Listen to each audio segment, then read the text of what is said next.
patients have so much respect for the physician, whether they've been seeing them for a long time or even it's a new physician such as the hospital that comes in the room.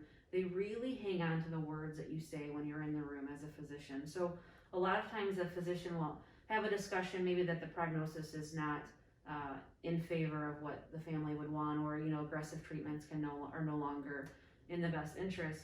But we don't actually have that or the physician doesn't always have that conversation about hospice, but it's implied that there's nothing else to be done.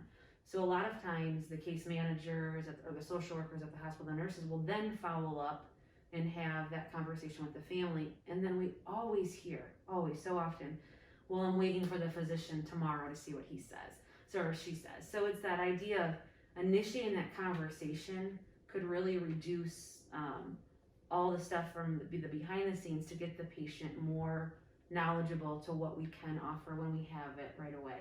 So do you have any suggestions for some of the physicians, because you see hospice patients as well every day, just really how to initiate those first couple words as into how hospice can help more, or why they think hospice is more beneficial than seeking that aggressive treatment that we know won't work? Yes. So basically, again, going on to what you say, patients tend to value what physicians say, and especially if it's their physician that they've had for a long time, but also physicians they see in the hospital. They respect the physician that sees them, and they value what you say. But at the same time, we have to give the patients some credit, and I think they appreciate even more than you doing what you're doing in the hospital, or in the office. But they appreciate honesty. So they really value, even though it's in our nature to try to help patients treat and cure and treat and cure patients. Part of helping is actually not just physically curing a disease and illness. We can't always do that.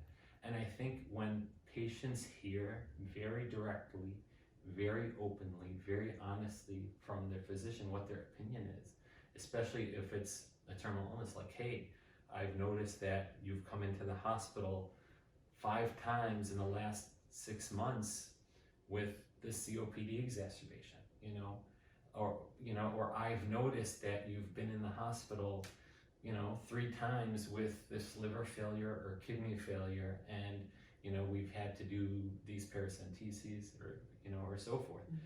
I think when you have this honest conversation, or I noticed that you had this stroke 9 months ago, but you haven't really recovered, and you still have this dysphagia, and you have this recurrent aspiration, and your nutritional status isn't well, and so forth.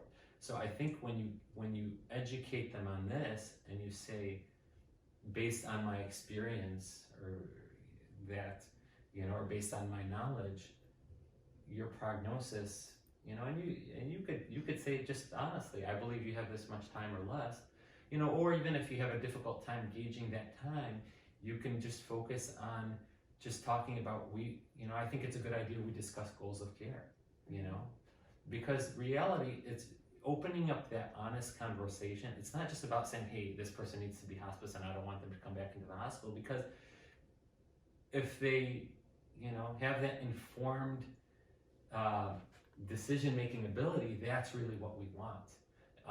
Some patients have that informed, knowledge, and you tell them this is what it is, this is my understanding, and they say, sure, I'm glad you told me this, because this is what I felt, but nobody talked to me about this, right. And that's really what I want anyway. I want to be comfortable, I want to die in my own home, I want to have support, and these patients become eligible for so much more support than normal home health care offers, So we're able to do more for patients often in hospice, and give them that extra care at home rather than be admitted to the hospital.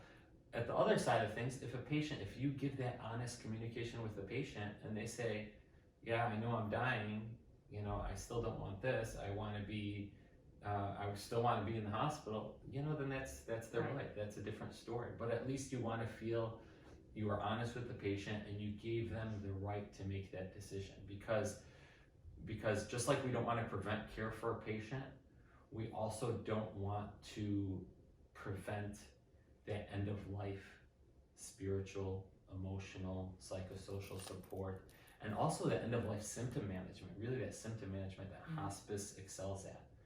And I think you made a great point.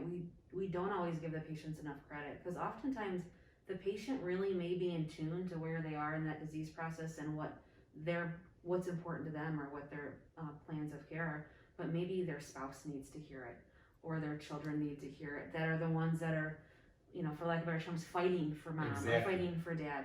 And so having that conversation not only opens the communication between you and the patient, but between the patient and the family too. You've now started a new conversation of, all right, maybe we want to continue treatment or continue something at this point, but what if it gets to the next point? What would we do then? So providing that opportunity for them to have that conversation, I really think can make a big difference on not delaying the hospice care that they could benefit from. I couldn't agree more. And it often, we unfortunately in the healthcare oftentimes don't give the patients and their families enough credit.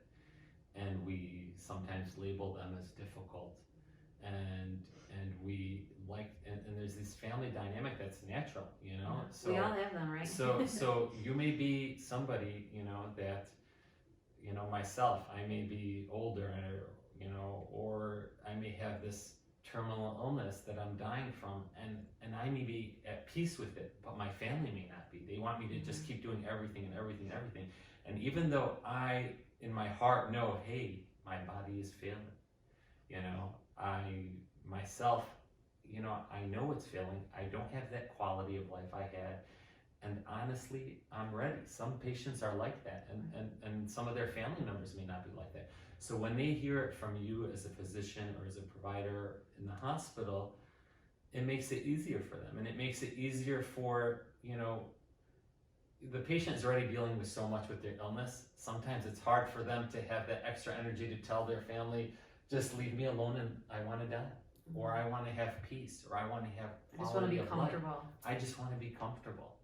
And it's not about, I want to fight and I'm tired of fighting. No, it's about, this is where my life is going and I know it and I'm okay with it. And a lot of times as physicians, we'll agree with the patient and we'll agree with them, but we won't have this conversation. And sometimes that family member needs to hear it from us. And it's our way to help advocate for the patient as well by telling them, hey, talking to their family, saying, this is okay.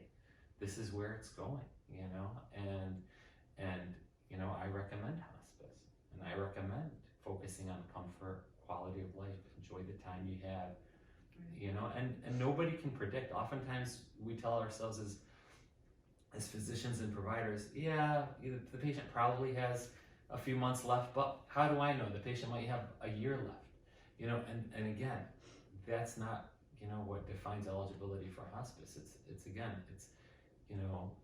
the prognosis of 6 months or less based on the natural course of the disease. And some patients with a terminal cancer or advanced end-stage dementia, they may live for longer than expected. Yeah, there's outliers and there's a standard deviation, and some people live longer than expected.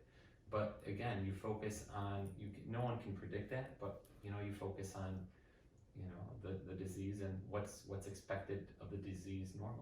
Yeah, thank you so much for sharing that. I think it kind of opens the door to encourage other physicians to have that conversation sooner. I'd like to ask though, once we receive the referral or we meet with the family and they're admitted to hospice, what's your role as the medical director at Joliet Area Community Hospice? Okay, so initially with the referral to hospice, it takes 2 physicians to certify a patient into hospice. So usually it's either a patient's regular doctor, or if the patient was in the hospital and the patient was referred to hospice, it would take the physician and myself to say, or the specialist. Exactly, or a specialist to say, I believe this patient has a prognosis of less than 6 months.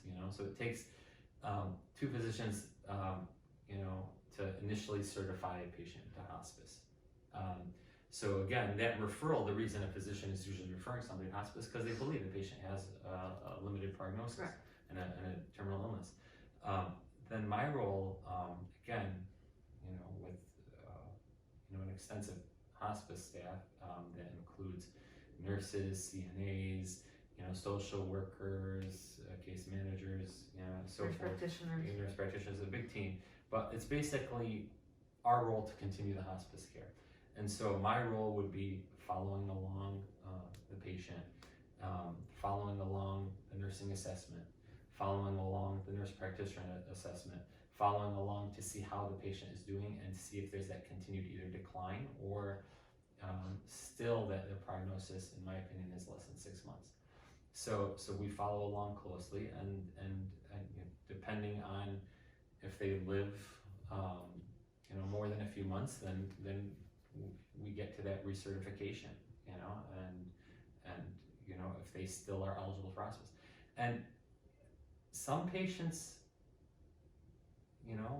many patients, the majority of patients are in hospice and they continue on in hospice because they continue that pattern of decline and they die. And we have other patients, however, that they may rebound. Somebody may have a severe CVA and a severe stroke, or, initially be septic in the hospital, and then they get discharged home and, or they have dysphagia and they're wasting away, and then they come in and then slowly they're starting to eat again. The stroke symptoms that we thought, were just getting worse start to improve.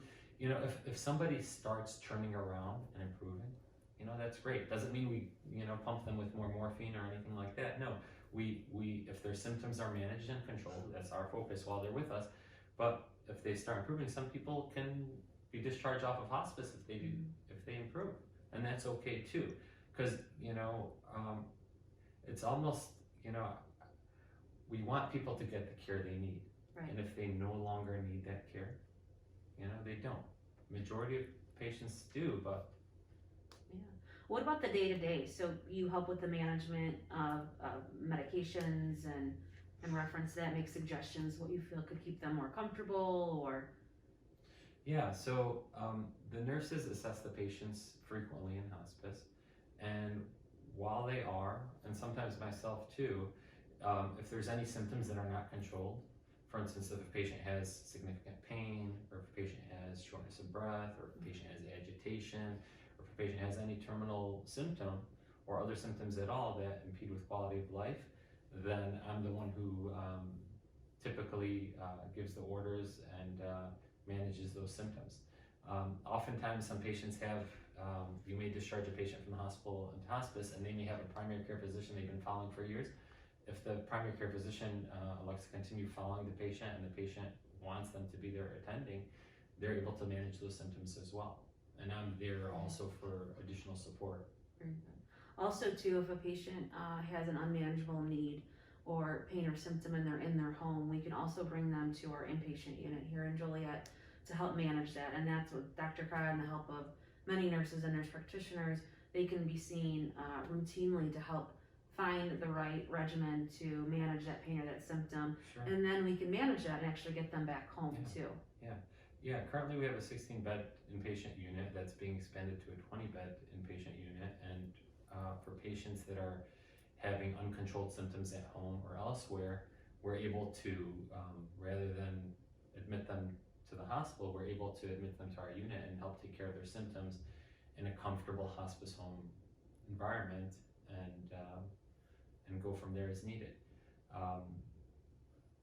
The other thing, in addition to managing their symptoms, we're able to give them any other support they need also. And we have a lot of other multidisciplinary therapies, including, we do some things, as needed. We still are able to offer some physical therapy for some patients that are a little bit more functional. We offer music therapy, we offer art therapy. There's a lot of multidisciplinary therapies that we give, in addition to, Right. Standard chaplain therapy and Hospice is more than clinical. Yes, It's yes, emotional and spiritual. Mhm. Well, thank you so much, Dr. Crod, for joining us. If you have any questions for Dr. Crod or any questions for anyone at our staff at Joliet Area Community Hospice, you can always give us a call. Again, 24 hours, 7 days a week. I know personally that Dr. Crod is wonderful with talking through situations with physicians and specialists. So that opportunity is there if you need it. So please call on us. Thank you.